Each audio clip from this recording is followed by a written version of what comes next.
Stop. Streaming's live. Hold on. Yeah. Oh shit. I'll. You want me to end? You want me to end? No, we are. I think we might be good. Okay. Just. All right. There we go. Here's a new updated disclaimer. There we go. There we go. So I'm going to Yay. join your live, Tig. Mm-hmm. That seems to always work best for me. So I can keep an eye on chat. And can you see the chat, Nick? Probably not. Not on the stream side. Nope. How do you guys do it? Side. You go over to I have two computers. So one computer I've got this program, and then I can look over and see Nick G. You're in the chat, but you can't see it. Or you can use a phone. Yeah, or I actually just have I have my desktop open with for streaming, so I have two tabs open, Twitch and Substack. Okay, yeah. So you just bounce between tabs. Yeah, or I'll just move it to my second monitor on this side. Yeah. Yeah, Nixon chat. Yeah. Yeah. on my way there.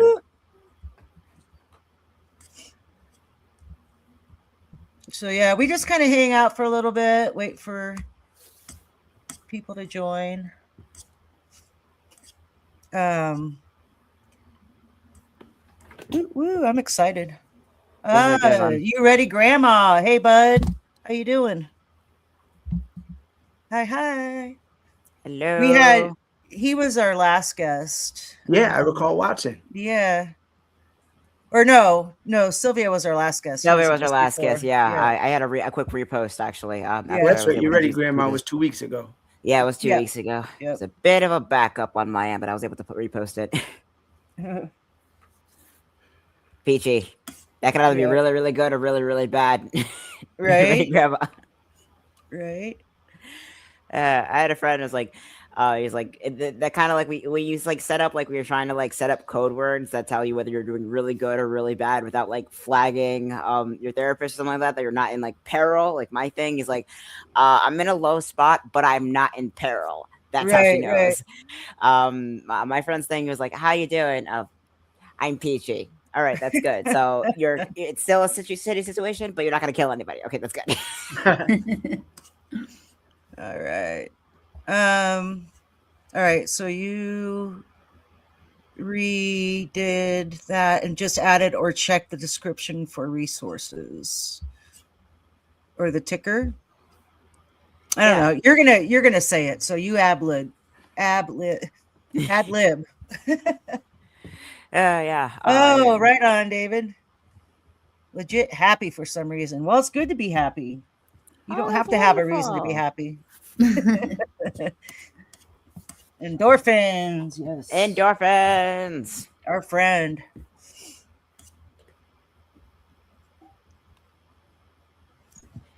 That's a good sign. And I am an endorphin junkie. Yeah. I started. Or is it dopamine? Or no, it's endorphins because I have lots and lots of tattoos, and then I started tattooing myself. Oh. And so, I laid a bunch of Hope. I laid a bunch of ink down on my thigh, and it's an endorphin kicker for sure. Yeah, I got some tattoos and stuff like that. You know, a lot of mine were more like my path. Yeah. You know, like as mine all have meaning. Yeah. Yep. Yeah. All right. Yeah. I am Hope. We're just waiting for people to show up. We have a couple in here other than ourselves, so we get a few more people, we'll carry on. Yeah, smash those hearts. Let's get some algorithms going. Whole handful of them. Yeah. Whole handful. Oh my god. I'm also gonna just here we go. I'm also gonna restack the crap out of this. There we go. Oh yeah, that's a good idea. Yes, I was gonna do that. I'm looking for it.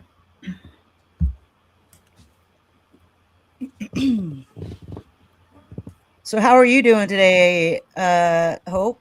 We've all just kind of discussed our weekend and how we're closing it out. This is what we do to close out our weekends. Oh yeah. Oh my god. I What? have like the most amazing update. Yeah. The app that I use for like my digital business card, I don't use Linktree. I use it instead of this other application called Blink.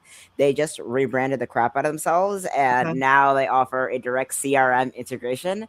So I can actually like every time I share it, it will automatically link directly into like my whole like tracking database that I set Oh up and hell everything. yeah, that's awesome. I love it. I love it with like software, like different like Hey, tech Kimmy. companies like that are like they move towards like actually making things more convenient. I love nice updates like this. Oh, the subscription gift fairy is here. Hi, Kimmy. There is here. Hey, Hope. So always look forward, never straight. Okay, forward's the only way. Man, that's the whole premise of the movie Meet the Robinsons, right? Keep moving forward, Lewis. You keep Yeah. forward. Yeah, that's the key of it. And forward doesn't always look like in a straight line, you know. Sometimes No. forward is up, down, all Yeah. around. As but long as yeah. you're moving forward, you're in on the right track.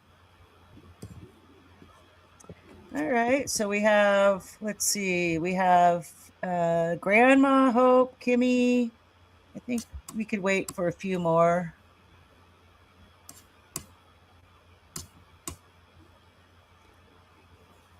Kimmy says, Nick, it's good to see you. Oh, that is great. Hello. Also, this is a very exciting topic of mine. Yeah, I'm looking food forward to this one. So yeah, this is gonna be great. And so I was telling Sylvia before y'all showed up that a dear friend of mine, a new neighbor, is a professional chef. So I've been getting some really good food. Ooh, yes. Oh my gosh. Yeah. I was hoping she They would like to show be off here. too. You know, when they're cooking their things, they like to show off their Yeah. skills. Oh yeah. Yeah. Yeah, I went down a hyperfixation rabbit hole a few years ago that took me down like that basically reformatted my biochemistry hyperfixation into cooking, because this is something something really interesting I figured out. Humans are the only intelligent creature on this planet, past, present, or future, that we know of that have transformed a biological necessity into a form of cultural expression. We turned food into cuisine. No other animal, no matter how intelligent on Earth, has figured out a way to do that just yet. Yep. I don't know. Those ants on the stick look pretty good with those chimpanzees. Oh, yeah, I not know. chimpanzees, honestly. But they actually did. There's actually a study they did out in Japan, like Hokkaido, Japan. And there was like the hot tub monkeys they have out there, right? Mhm. So they're cute little Japanese macaques, and oh my god, they're so funny. The scientists actually went on the beach of Hokkaido and dumped a whole bunch of sweet potatoes all over the beach, and the monkeys are all over it. And one of the monkeys, actually, like one of the mothers, actually in the troop, she figured out that if she took apart a piece of sweet potato and dipped it in the salt of the sea and then ate it, it tasted better. Next thing you know, they're all doing it. And not only that, they dump the sweet potatoes in different parts of the island that are not close to the sea. They instead of eating the potatoes right away, they saved the potatoes, dragged them over to the ocean, and then ate them over there. That's amazing. Oh, I watch a lot of BBC nature shows, and I actually just watched those monkeys, the hot tub monkeys, like a program on them.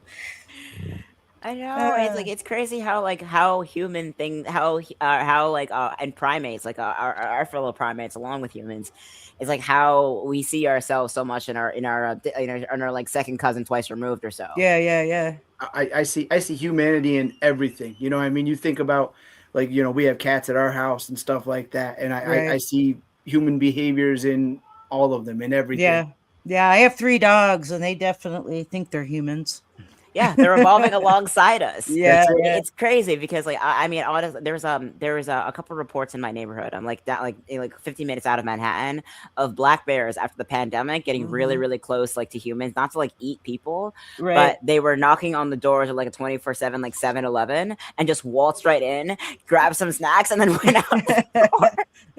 And the poor overnight worker, she's like has her phone in one hand and a broomstick in the other, screaming her head off. It's like, get out! Oh my god, what do I do with the bear? It's like, what are you yelling at me for? I just came in here for some turkeys. How do you give customer service to a bear? How do you get customer service to a bear? Exactly. Keep smashing those hearts, chat. We're 10 minutes in. We have a few of the regular crowd in, so we might as well get started because this restreams anyway. Mhm. So let's start off with the disclaimer, and then I'll go into introductions. All right, I guess that's my cue. Yeah. Hello, everyone. Mind Haven is a weekly podcast and roundtable discussion for mental health and the stories of people who live with it every day. We offer a safe space for discussing mental health topics and conditions from those with lived experience. We are not professionals. If you are in crisis, please do not DM any hosts or participants. Instead, you can call or text 988 or check the description at the below the video for resources if you need them. We're always happy to share links of to help our community members any way we can. Perfect. So with that in mind, let's get started, shall we? All right. Hey. Well, welcome to Mind Haven. Before we introduce the guest, I want to give a very warm welcome to Sylvia, our new co-host. Yeah. Yep. Nero is taking a hiatus. So that's okay. I hope they join us in the chat. So today we have, and then of course we have Tig. So we all know Tig, and I'm Sushi. Today we have Nick G on, and we're going to talk about how food can affect our mental health, whether we're eating very well or poorly, how that can change things. So without further ado, welcome, Nick. Hey, what's Yay. going on? Yay. All right, you can start the conversation. Yeah, I'm Nick G. I'm a dude on the couch. I'm a dude on the couch because a lot of my personal attitude, a lot of my personal connectivity to people is different than most people. You know, I don't tribe, I don't boys team. You know what I mean? I really don't click up. I kind of find a couple people I vibe with and I stick with them, you know, and then let myself be myself. I was married. I have kids. Divorces, breakups, you know, and all that stuff. But I've always felt like a disposable person. You know what I mean? And from kind of being a tumbleweed and landing on a couch, landing on somebody's space in 2018, I was homeless. You know what I mean? I was homeless. I was living in my car, and all I did was make a means so I could go eat, you know what I'm saying, and stuff like that. When I had conflict in my marriage, it was because she was vegan, and I had a girlfriend previous who was vegetarian, so like, you know, Seventh-day Adventist. So that was what got me into this new relationship. And then when we started having kids and started having money problems, and we're spending $13 on an 8-ounce jar of Vegenaise, whereas like I could spend that money on a big jar of Vegenaise or mayonnaise and get hot dogs. You know what I mean? Yeah. Everybody's full. Yeah. My marriage, if I had to sum up my marriage in one idea, it was watching the kids' plates to see what they'd leave because I was still hungry. Right. You know what I mean? And it wasn't that. I mean, I was working at UPS. I was making good money. It was just our food decisions were based on a principle, not on a matter of life. You know? Sure. Yeah. I grew up in an Italian family. We ate. Yeah. Oh my God. But that was when I was living with my Italian family. When I was growing up, I lived with my mom. She was single. My dad wasn't really in the picture. And she was in her own brain space. Just as an adult, I see it now, her just trying to get through it. But we didn't eat growing up. You know what I'm saying? My mom's like I was telling y'all earlier in the chat, we didn't eat. My mom was a pharmacist. She was making crazy money. The money that I make now through like inflation and all that stuff, my mom was making that in like 81. You know what I mean? Yeah. And that was good money. She had a house, a big house, to a point where my friends growing up would still look and marvel at the size of our house. If you know Glens Falls history, it was Wings Falls before it was Glens Falls. And that was actually the land, the farm that the judge owned was my house back. And when they pieced it up, it was just this house on a property. But my mom was into her headspace, getting her life. We didn't eat. My grandparents bought us a big thing of like Kraft mac and cheese, like a box of it, a box of boxes, a carton of Kraft mac and cheese. And I shit you not, we ate that for like my entire childhood until until I went to my grandparents' house to live, which is where my Italian family was. Mm-hmm. And we ate. Yeah. Yeah. I grew up in Northeast Ohio. We had a lot of Italian families, and yeah, they don't mess around. Yeah. I used to have a neighbor before I came to the States. They were Italian. Oh my gosh. Yeah. I was living alone at that time, and they would just send me food and food and food. Oh my God, that is the thing. It's like, oh my God, living next to them was like the best decision. Having Italians around. Oh yeah. you'll explode. They're gonna feed you until you explode. And talking about that mental health, it was curious because I was going through like the worst depression state like ever, and they knew that I was crying almost daily, and I think that food is the love language when you are having a huge crisis, Absolutely. That was like the best thing that they could ever do. Not words, not a hug, not anything. It was food. Yes. And because when you're depressed, like you don't want to cook, you don't want to do anything, Exactly. like you don't have any energy. I was just gonna interject that too. Like, go ahead. Sorry, Sylvia. Go ahead. Sorry. No, you're good. My life, and I mean, yeah. So food, we have to talk about that. It's Well, food brings everybody together. You know what I mean? You smell food from a distance, and we have a very societal thing now where we're separate. We have our own individual lives, our individual modes, but we don't have a means. Like you talking about food being the language of community. You know what I mean? You were feeling down, and they gave you food. Everybody eats. If I was to write a campaign as a political actor, now, mind you, I'm gonna cite James Carville. It's the economy, stupid. But when we say that, we always think about capital. That's not what the economy is. The economy is what are you eating, where are you sleeping, and what are your babies being. How you doing? That's what it is. And a lot of the metrics that go into like measuring like economic value, like that are not reflective of what we need. We actually need to gauge in the modern day. Exactly. Yeah.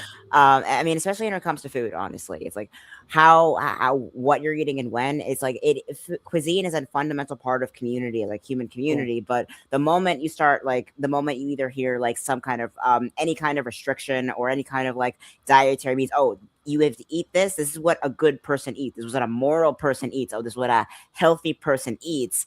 The moment the aspect of control starts to be focused on food, who gets access to what food and when and how much, or how that impacts their bodies, their physiology, or how that, which therefore makes them a good or bad person in a lot of ways for a lot of people. It all just causes ripple effects. It's all just to disassemble any kind of community could have been built on that. Yeah, absolutely. That's actually so in the video game Fable 2. Yes. That's things. Wait. When you eat celery, you lose weight. When you eat cheese, you start growing horns because it's indulgent and rich. But wait, I love cheese. Cheese, I know. Cheese, I love cheese, but cheese doesn't love me back. That's the truth too. I know, and it's crazy because it wasn't always like that. Yeah. I'll go on that side tangent for another minute, but honestly, this is a bit speaking on the mental health front. A little story, especially because you brought up your former partner Nick was vegan. Yeah. I kind of have a bit of a morbid horror story with this because my thing when I was younger, whether I was either grounded in psych hospitals or not, when you're in psych hospitals for a substantial amount of time back to back, you start to see a lot of crazy things, and it's not just the staff, it's also a variety of different people. And so I have a lot of hilarious stories with that. One woman named Carmen, she was hilarious, but honestly, one of the primary things I will ever remember is a lot of the young girls who were like my age at the time who were got locked up in the slammer for eating disorders. It Mm. was absolutely horrifying stuff. And Yeah. because you also like what it comes down to is when you start losing your connection, your relationship with food becomes really, really unhealthy.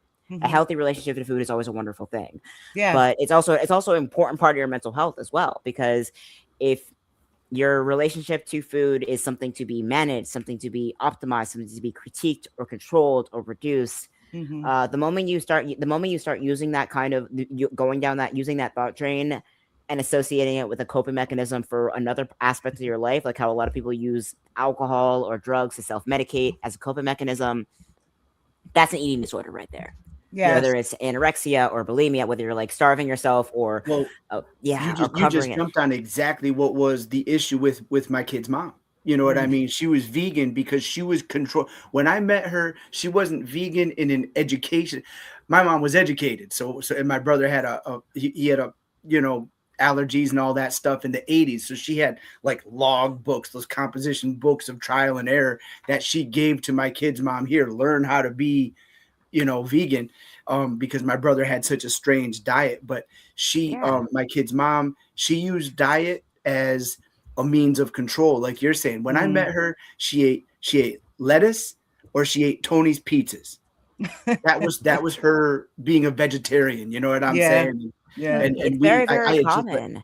it was just so weird. And ice chips. That was her diet. Yeah, Um, honestly, like that's just honestly that's a symptom of anemia. When you're Yeah. like, yes. when you're chasing when you're craving chewing ice, that's a symptom of a larger health issue. That's really not good. And of Right. course, like there is such a thing as like having a variety of different foods, getting your nutrients, getting your daily fix from plant-based sources. That's all well and good. I mean, most of human history. I mean, most Italian food, like from the motherland, is like Mediterranean plant-based. stuff. Yeah, I yeah. mean, most people don't eat. Most people around the world don't eat meat in the same way that the Americans do. I mean, that's just Right. that's a fact.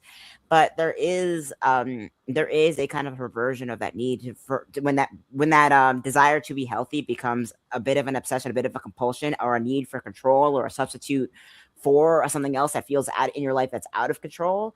That gets really, really dangerous really, really quickly. And what I saw in those girls, what I saw in those kids, actually, because it wasn't just girls, it was also a lot of young teenage guys too. No one deserves that. Well, Yeah. No one. there's a That lot is, of pressure. I would not wish that kind of suffering on my worst enemy. There's a Yeah. lot of pressure, even in boys. My son, he's 12 years old, and he's more round than he is tall, but he's gonna Yeah. grow taller. But Sure. right now, he's a stock. He talks like he's gonna be, you know, bulky his whole life. Oh. Yeah.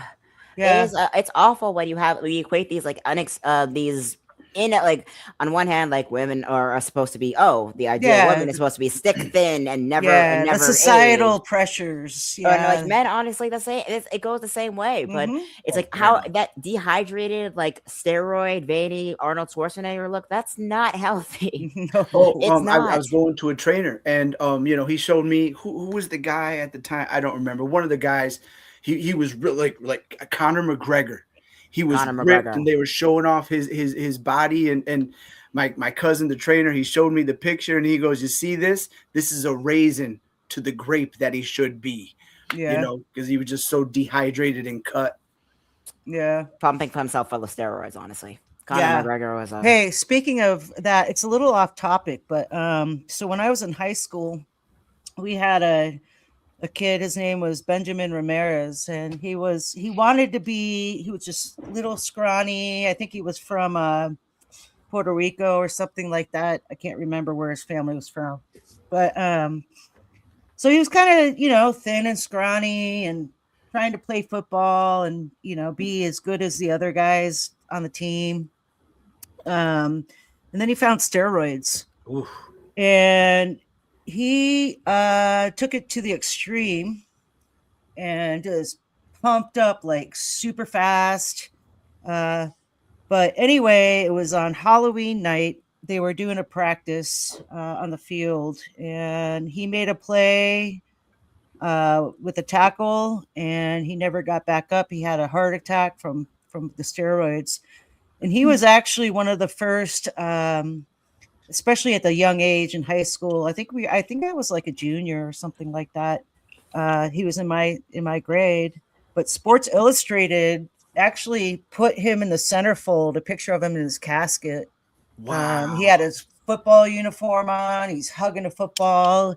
And so he was like the first death documented from steroids. Dude, we I had love a this guy kind who of abuse. jumped in front of a train when I was in high school. Oh, wow. And, Yeah. and he was like the happiest dude ever. And Yeah. and the guy that was driving the train in his report says he just stood there and didn't move. Yeah. It screws with your hormones, the rage, the aggression. It's not. It's also like there's also the crashes as well, the depression that comes from it as well. Yeah. And it's Oh, it's Randy honestly, Eisenberg. Sorry. I don't think I've seen his name before. Welcome, Randy. Yeah, so let's get back to we just did a little but it also like digression, folds. Yeah, but it also like folds into like how it is because like I mean, what image. draws people to use these kinds of substances? It's not just the look. It's not just to look a certain way. There's a sense of internalized shame that comes Yeah. with either like anabolic steroid use, whether you're in sports or in otherwise or in modeling or even like constantly smoking, as we all know the horror story that was Judy Garland's upbringing. Yeah. Yeah, And just smoking cigarettes and the drinking Judy coffee Garland and drinking diet. wine. Yeah. Yep. Yeah, that's all horrifying stuff. But it's also like it also comes into question. Like it's not just the look, it's not just the appearance, it's also the internalized sense, how we personalize ourselves, how we view ourselves, like in that kind of expectation. So like how the internalized shame that comes from not being able to beat up to that or chasing it and feeling like you're always failing, or it also comes down to like how that needs to for control as well. It's like Yep. I mean, I guess the point I'm making here is sometimes what we have access to, the media that we're surrounded with, the people that we're surrounded with, the food and resources that we have at our disposal, it always kind of comes down to this idea that, oh, if you want to lose weight, then just eat less, stop gorging yourself, you pig. No, that actually does not help. But it's not that simple. It's never No. that simple. It really isn't. But we don't talk about it, you know. We don't talk about the fact that our body is not contained at all. I mean, And it's an engine. Yeah. just- It's not we're- even just an engine. It's a massive series of engines. It's an ecosystem. Yeah, we're chemicals. That's what we are. And when our chemicals don't have the right balance, then they don't have the right electric pulses. They don't make the right signals. But like I said, I was homeless for a year, and that was because it was better to be living in my car than living with the woman that I was living with. She was physically fit, you know what I'm saying? And, you know, we'd watch wrestling and stuff, and she would have these mood swings. And I actually turned her on to wrestling, and all of a sudden she thought she was one of the Bella twins, and she'd go into the kitchen feeling good. Something would affect her brain, pew, and she would come back like a flying elbow, you know, and we would literally fight, but we were always hungry. You know what I'm saying? She had a chemical imbalance from childhood. You know, we grew up together, and her family was chemical people. You know, and I say chemical people, meaning you meet them and you're like, you are missing some plugs into that hole. Yeah. And yeah. But she was pretty, so she could play it off. You know what I mean? And she also was a voracious liar. Like you would be eating at the same table, the same food, and she'd be lying about what's on the plate. You know what I mean? It was just like that. But we were always hungry because she couldn't always get her meds. And this med didn't always work because, like I said, she was a liar. So when she'd go to her mental health people, she'd bullshit them. So they'd give her what she thought. And from taking a med, becoming a person, and not liking that person, getting off the med, getting on a new med, in that 5-year relationship, and like I said, she was extremely good looking, but there were times where I didn't want to be near her because it was like being around a dude. You know what I mean? And she was always aggressive, always wanted to fight. All of a sudden, she'd be yelling because she isn't getting sex, and I'd be like, I want nothing to do with you. Yeah. You know what I mean? But it can be very, very, very, very strong, like the highs and lows. And it's crazy because it's not always chemical. It also, Yeah. like, if you're constantly in a state of like hunger, if you're constantly yes, in a state of hangry kind of Mhm. aggression, yes, combine that with all kinds of different imbalances, or also like combine that with a. I mean, like, social this pressure. is like, Mhm. because David, your ready grandma in chat honestly mentioned this earlier because he's like vegan, but he's also like a seafoodarian kind of vegan. Yeah. You can still get all your Pescatarian. yeah, not a pescatarian, like seafood, you eat it, kind of thing. Yeah. Kind of joke. Yeah. But you could still be like, you can, if you have like if you know your way around ingredients, if you know your way about what you need, what your body needs, and what how you get those and how you get those things into yourself, regardless of what source it comes from. It can come from meat or plants or whatever. Right. The moment you start restricting or tampering with that, or even like because sometimes like making like not vegan food vegan by default doesn't automatically make it healthy by Yeah. default. You need your complete proteins no matter what. Yeah. You know, Yes. rice and beans. Miso soup. Miso yeah, soup is a favorite of miso, mine. Love yeah. miso. Yeah, miso's so good. Quinoa. Speaking of miso, I am obviously a huge sushi fan, but not just the rolls. Like I go for the big platter of sashimi. Yeah. Like I feel like a rock star after a big old platter of raw fish. And that also goes into a larger section actually, because Yeah. Japanese food is very, very like multi-nutritional, very, very nutritious by default. Yeah. The entire like roster of Japanese cuisine is incredible. I mean, that's Yeah. honestly why it's like one of my favorite comfort foods. Always has been, always will Yeah. be. And it's crazy because like you have this island nation in it's an archipelago. It's in the middle of the Pacific, and it's huge, one, but it's also the oldest established nation in human history. Like Japan has been Japan forever. It's ancient, and it's crazy because like if you look at like the Japan's like restaurant scene or their cuisine scene, the last time I checked, the country of Japan has 87 Michelin star restaurants, 1 star or above across the entire country. Yeah. Guess how many Michelin star restaurants the United States has total? How many? 0? That's 5. Oh, 5. Possibly like give or take a few, but like possible, but like it's less than 10 in the entirety of the United States, which is crazy. Yeah, because it's not just like the technique that goes into like making good food. It's also like your proximity and investment in getting access to really, really good really good ingredients. If you invest in the ingredients and to actually improve the quality of it, it's easier to stay healthy in a place where the culture is invested in creating good quality ingredients above all else. Absolutely. But they're all about health too. And they're not even that big about it, honestly. I mean, like, Japan doesn't have an obesity epidemic because it's hard to become obese unless something's very, very wrong in Japan. I lived in Japan, and you wake up in the morning and you would see them doing their stretches and doing their thing, and all that stuff, and then they'd start their day. Then at lunchtime they'd eat, they'd do their stretches again. Of course, I was on a military base, so I guess that's awesome. Yeah, but even then, like the average person, like they're not going. Even like takeout is like takeout, like in Japanese takeout in Japan is very, very different. It's still very fatty and oily and stuff like that. It's delicious. Chashu pork is beautiful. Yeah, but but most people, they don't eat like takeout at restaurants all the time. I mean, the average Japanese person, they will go to like a 7-Eleven, get a little takeaway box or something like that, or they'll just cook from home. Yeah. And that's remarkable. Yeah.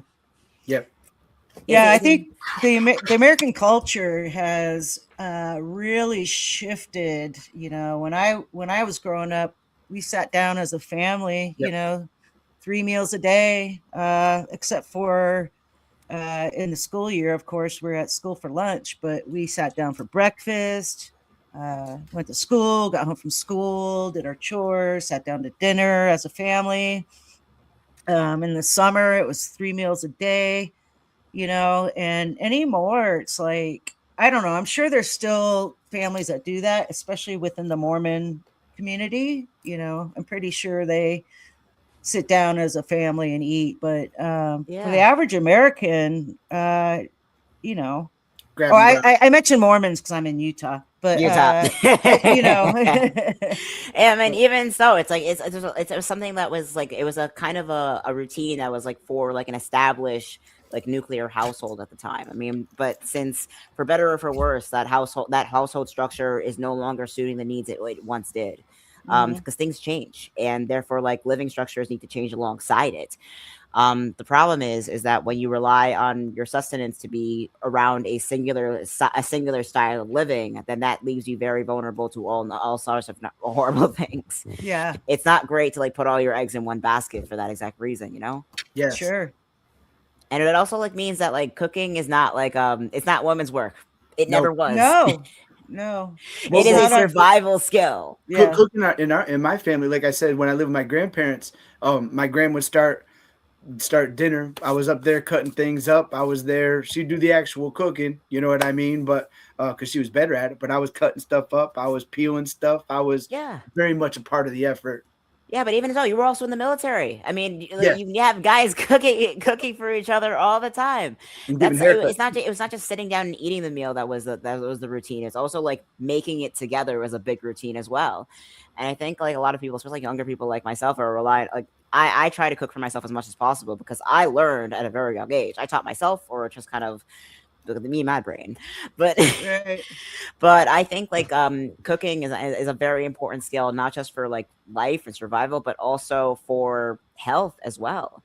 I mean, if you're going to be vegan, you got to know your way around ingredients, and that means knowing how to prepare things in a way that brings the most nutrition out of it, regardless of what you're working with. Well, you think about food, like in America, we don't just eat; we turn everything into an extreme. You know what I'm saying? Yeah. Tacos were a poverty food. Lobster was a poverty food. Like they forced prisoners to eat lobster. You know what I mean? Spaghetti was a poverty food. It was a side dish. Yeah. You know, and I know myself, I could eat spaghetti 3 meals a day because that's just I don't know how I love pasta.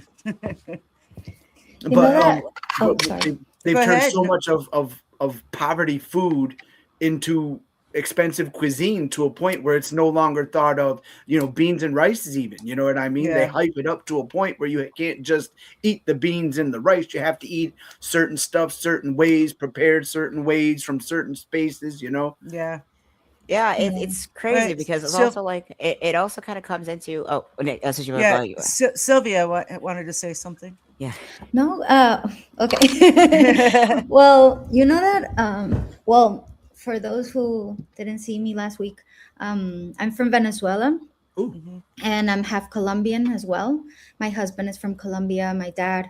So it's very interesting because I was raised in Connecticut when I was a kid, and then I left. I came back, and now when I see the food here in America, oh my God, I'm sorry to say, but I'm not used to this. Like I'm used to fresh groceries. I'm used to fresh everything. And now everything is like in plastic. Everything is just processed. And I've been here for a year, and it's like, what the fuck is this? Yeah, like, exactly.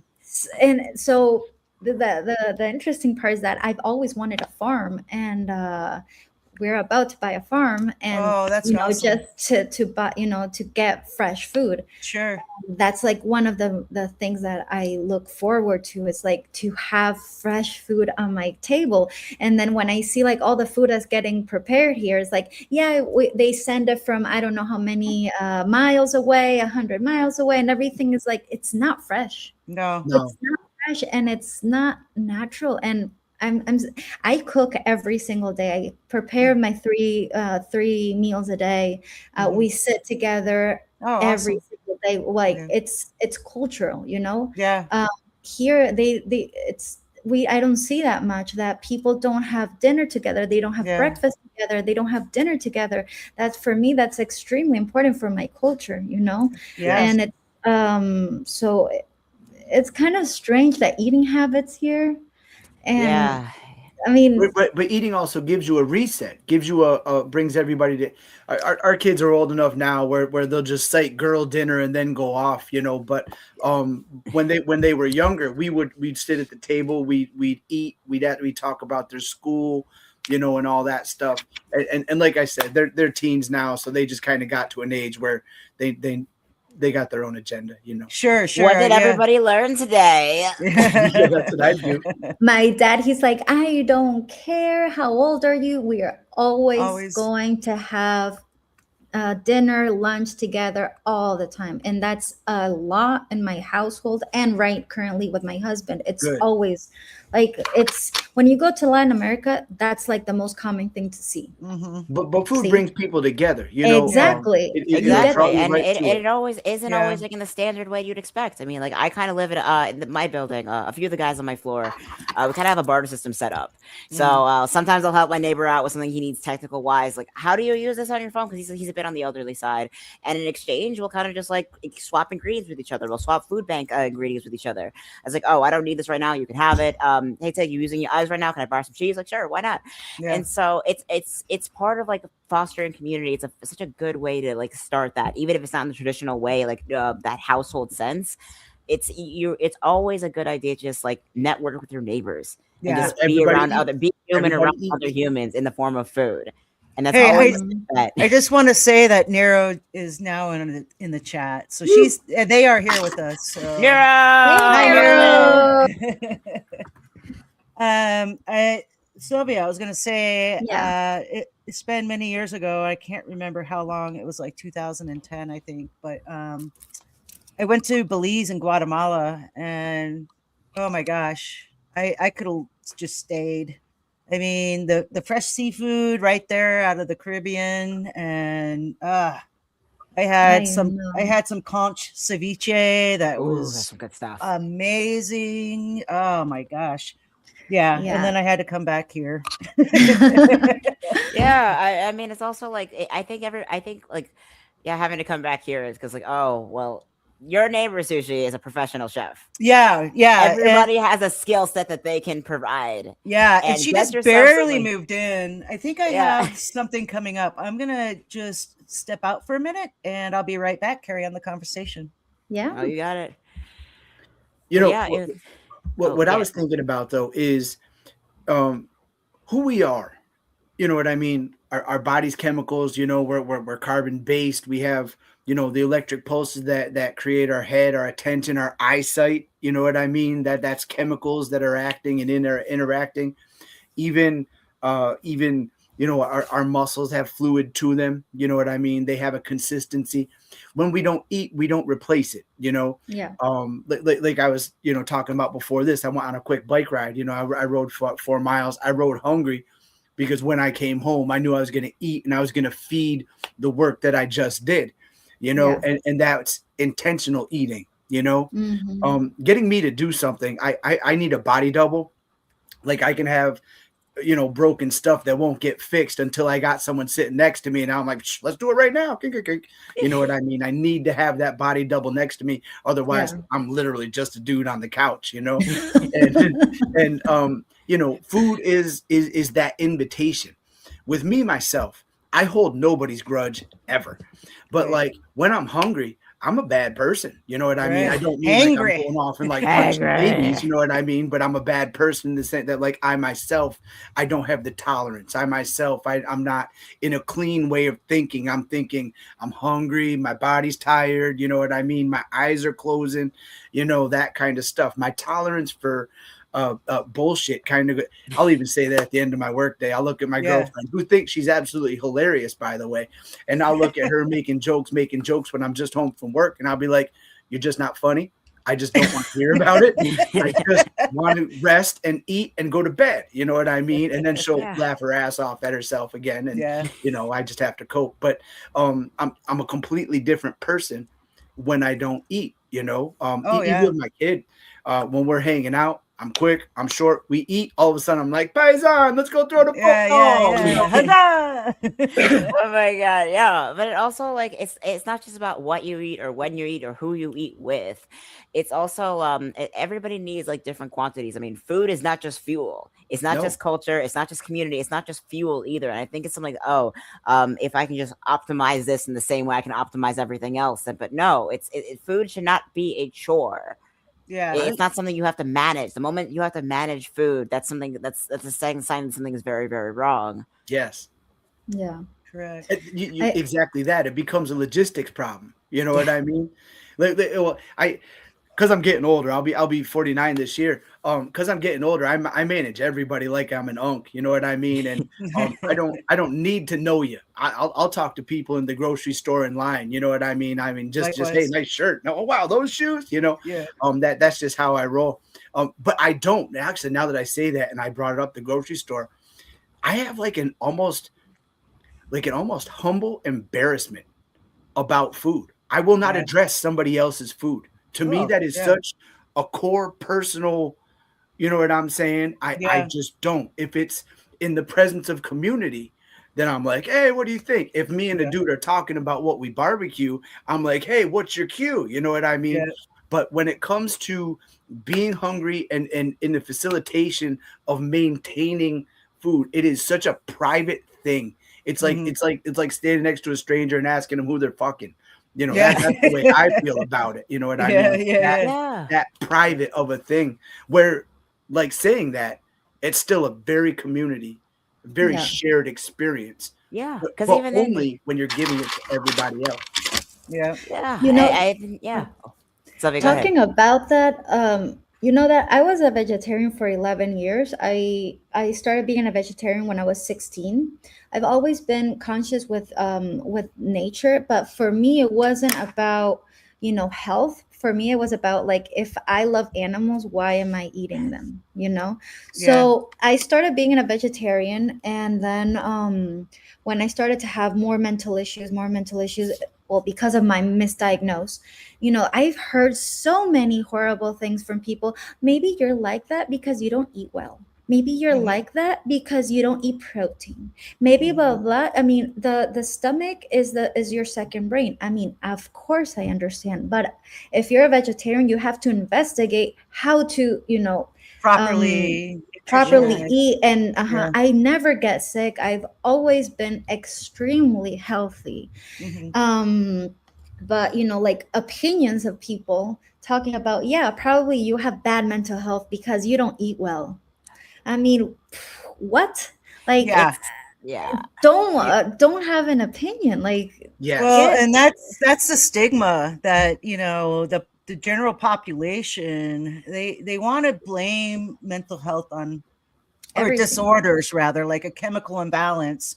They Hmm. want to blame it on anything, Yeah. Anything other than themselves. Yeah. Yeah. Straight up. Yeah, Well, and you said, honestly, and unfortunately, what we're seeing now is not new. It's something that's kind of resurged. It's a rebrand of an old thing from the Gilded Age, from the 1800s, the early 1900s or so. I don't know if you guys are familiar with this history. But the guy who Henry Ford was a follower of some guy named Sylvester Graham. Sylvester Graham was a nutcase.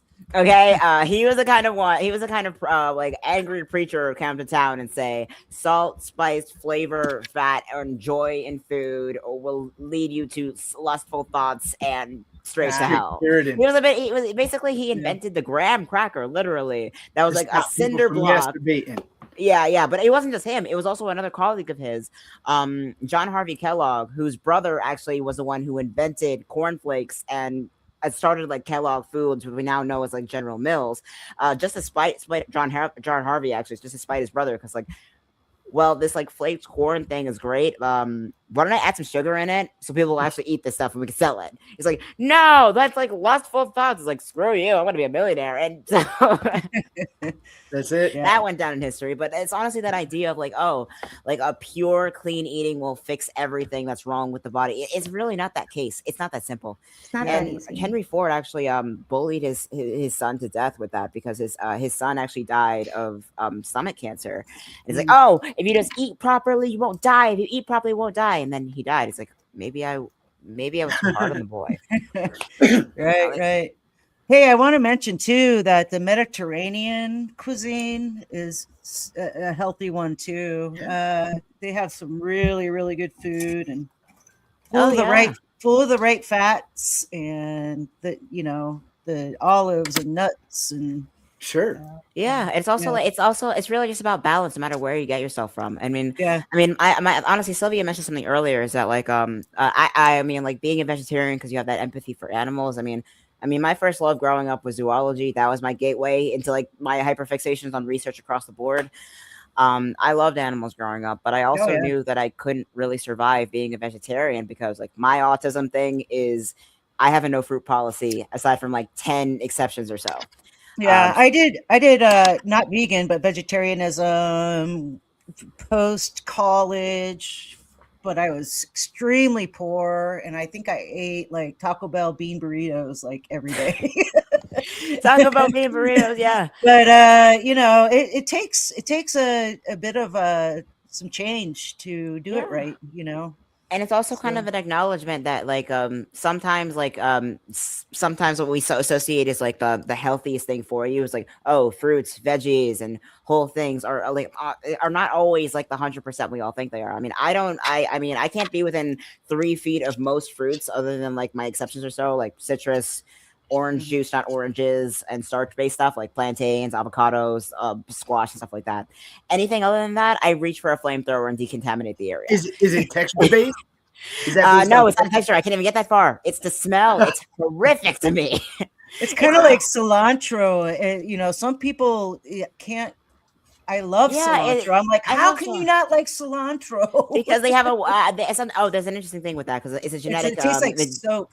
Yeah, some people have that genetic predisposition so they can't taste the bitter. It just tastes like soap, Yeah. or they just can't taste it at all. It's the same people like that can't taste tonic water. Essentially, Mhm. it's an interesting thing, but that's a whole other thing. But like my thing with like no fruit, it's like, well, my parents actually tortured me for years with this. Like they basically just tried to force it until I was 15. It was basically like psychological torture that I have the same visceral reaction with like most fruits as someone would be in proximity to a pile of tapeworms, blood, and shit.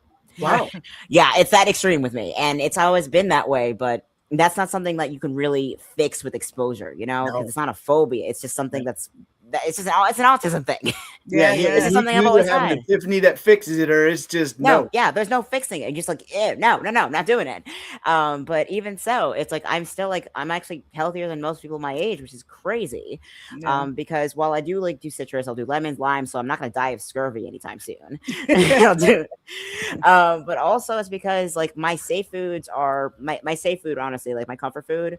Brown rice, steamed white fish, some kind of light chicken, or some kind of like a little beef, or like a light seafood, and sautéed greens, spinach, or broccoli.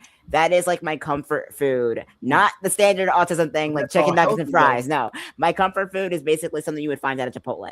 It's the Yeah. weirdest thing.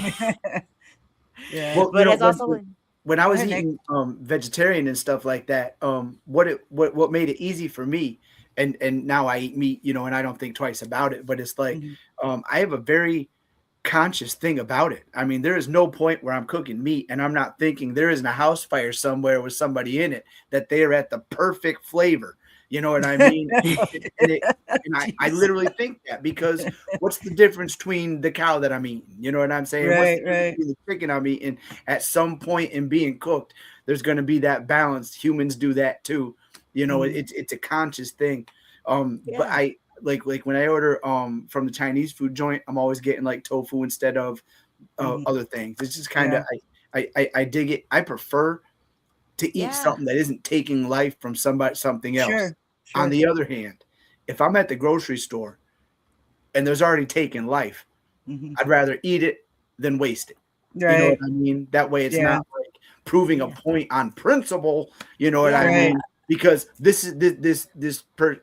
I call everything a person, didn't need to die in vain. You know what I mean? Right. Exactly. Right. I mean, And I'll that's tell kind you of what, I love a good like mooing steak, like a nice yeah, medium rare steak. That's This guy good. is oh blue. no, it has to be rare, purple in the middle. Ooh. Wow. And somebody's like, I haven't Yeah. I haven't eaten meat since I was 17. Oh wow. And Well, I'm good for you. 35, so Yeah. no, you know that like 3 weeks ago I was with my husband and my friend, and then she ordered I didn't know what brisket was. I thought, Oh. and Oh, yeah, and then I thought, I don't know, it was so dumb, but I thought it was because we were ordering like vegetarian things as well, Mhm. and I thought it was like a mushroom. it can be. Mm, Those are like there's like vegan like brisket alternatives, like Yeah. vegan no, pulled pork, but use like jackfruit or mushroom or enoki like mushrooms, but I thought it was something like that, but when I ate, I was like, "Ooh," and I was in the restaurant. I was like, "Oh my god, what is this? No, this is brisket. What is brisket?" Yeah. what And is brisket? Yeah.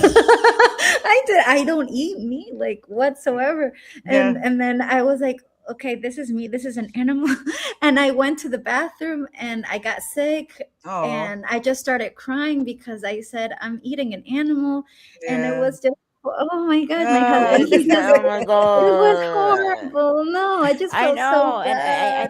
I think there's some kind of like, and there's no shame in that, honestly. I Yeah. mean, everybody kind of has their like their no goes. Like, I mean, we all have our preferences, and we all have our things that like we would enjoy, and we all have our things we would reach for the flamethrower and decontaminate the area for. Yes. We all have our flamethrower no goes. I can't eat organs. No Ah. liver, no chitlins. heart. Huh? I don't do chitlins. Yeah. No, no, Yeah. chitlins South, is a there's a tough lot one. of southern food that I just Oh no thank you. yeah. My dad's family is from the back hills of Tennessee, but settled up in well, they were kind of all over the place. My grandfather was a miner and a construction worker. Anyhow, they ended up where I grew up, and boy, you go in and it's fried chicken and biscuits, and Biscuit. so good and too much food. Like they always like Biscuit with gravy. overcook, like feed an army. Oh my god, yeah. It's like, what? Who are we feeding here? The Marines? Yeah.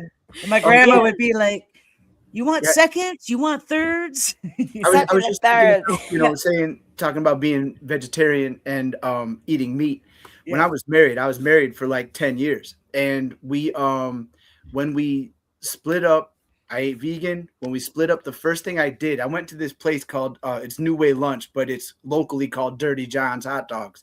I Uh-huh. went and I bought a dozen dogs. I ate them straight to my head, and I'm Yeah. not kidding when I tell you I got meat sick from Oh, my Yeah. body yeah. Oh my processing The all meat god. gut.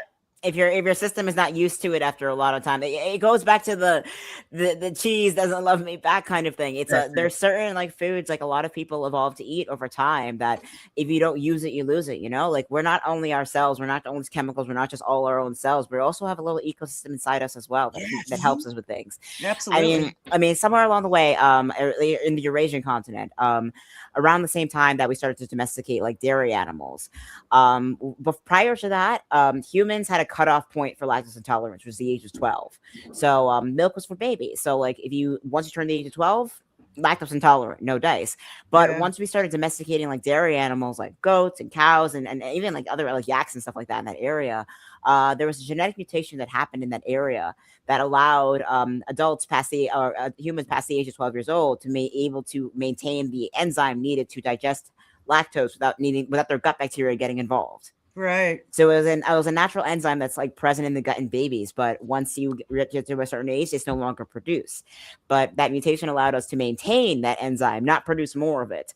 So if you don't use it, you lose it, kind of thing. It's similar to how like that's kind of what happens with meat gut or the transition in between like veganism, vegetarianism. It's not something you can do a cheat day on. No. Right. It's like something it can really like screw up your system because if you're not used to it or if you're used to it before and haven't had it in a while. I mean, I mean, I had like I'm Dominican, right? So there's a lot of Eurasian, a lot of European ancestry, a lot of African ancestry, all mixed up in there. I'm Dominican ancestry with that, similar Latin America as a whole. So I never had a problem with lactose intolerant until I emancipated myself and didn't have access to like regular like dairy on a regular basis during that whole 7-year nomadic period. And now that I have like I'm stable and I have my housing and stuff like that, I'm trying milk. It's like, oh my god, I lost it. I lost the ability to digest it. Yeah. I do like to keep my probiotics, my gut health very satisfied. I eat a lot of Greek yogurt. I do those little Yakult shots. I think that's how you pronounce Ooh, it. I love those. Yeah. And I've learned that if you, especially like just the plain Greek yogurt, and dump one of those into the yogurt, mix it up, and it's almost like a smoothie, but like a power probiotic. And it tastes like an orange Julius. It's delicious. Man, Orange Julius. All right. Yeah. You haven't heard that in a minute, huh? No. Have you ever Yeah, had one? Orange yeah. Julius? Yeah, they're so Well, good. yeah, we had one at Crossgates Mall, and Yep. that you'd hit your Hot Topic, Mhm. and then Orange Julius was right next to it. Yeah, but they put a Oh. lot of sugar in their stuff. So much sugar. That's Yeah. why it's good. That's Yeah. why. Oh Excellent. my gosh, Fat and here sugar makes people food taste eat good. so much sugar. Like Oh, I here, know. I mean, it's incredible how much sugar there is right now. Even the sodas, you go, oh Yep. yeah, I want a large soda. In Latin America, a large soda for us is like humongous, and Mhm. here is like a normal That's like a standard normal size. size. It's like whatever. People actually drink this in one sitting. Yeah. Yeah, we do. When I was in Guatemala, I got some of their chocolate, and they just use pure sugar cane and mix it with the cacao Yeah. and make these patties. Oh my gosh. Mm. It was Well, so good. in America, American chocolate isn't allowed to be called chocolate anymore. Same thing Yeah. with our cheese. It isn't allowed. It's called dairy product. Yeah. It's not Yeah. cheese anymore.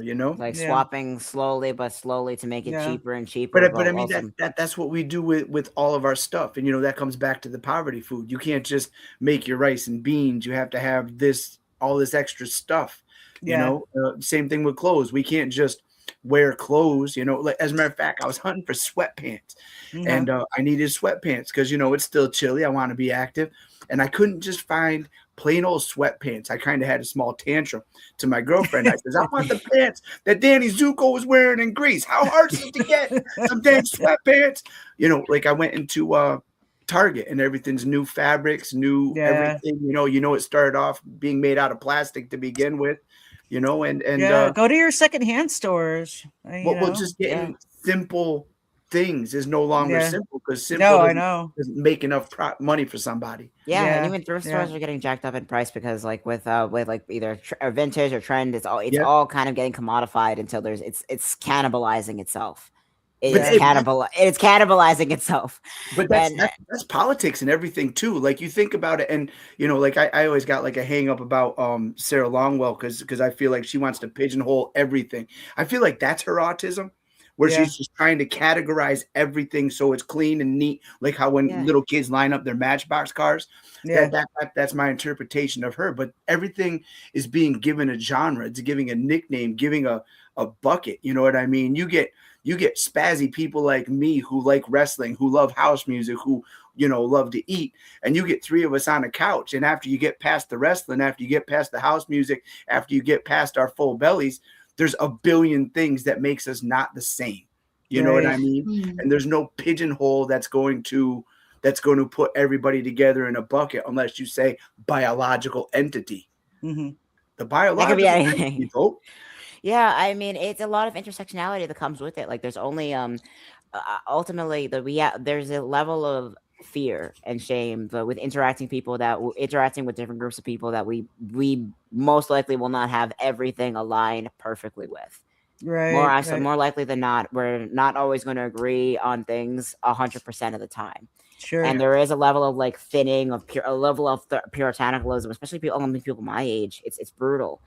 And I'm kind of a rare one, like unicorn among unicorns, specifically because I work so well with like older people or people older than me, simply because like I know like I have that experience, because you need to be able to build that community. It also needs to, like, diversity on its own is not enough. Right. It is it's expensive washing machine. Also, it's an expensive washing machine allegory I made on my note earlier. Yeah. But it's also about like having a variety in your diet. You can't survive on one single thing alone, no matter how nutritionally dense it is, because yeah. nobody can survive off Nutriloaf and Sylvester Graham original graham Yeah. crackers. They Well, and have all the things you unfortunately, need, but yeah, and unfortunately, there's parts of the population that just can't afford to eat good. yeah, And and that is a horrible thing. yeah. Yeah. Yeah. All right, y'all. This has been. I hate to go, but it's the top of the hour, and I still, while it's daylight, I still have some things to take care of out in the Nice. yard. I have 3 dogs. If you can imagine what my next task is. Anyway, this has been a great conversation, Nick, and would love to have you back sometime if you want to discuss another topic. Heck yeah. All Anytime. right. Let me know. And thank you, Sylvia. You did great as a co-host on your first show, Woo! not being a guest. Thank you for everyone in the chat for being here. If and this will be posted again to share with your friends. So Yes, again, like, share, subscribe. Nice to meet you, Nick. Thank you for Yeah. Nice meeting you also. oh hey, so Nick, I'm gonna when I end the stream, don't go anywhere. We like Okay. to do a little debrief Oh, fun. on the back end. So Yeah. all right. Much love, everyone. Much Eat love. well. Eat well. Eat well. Food is Feed those life. bellies. Food is love. Yes, it is. All right. We're ending the stream.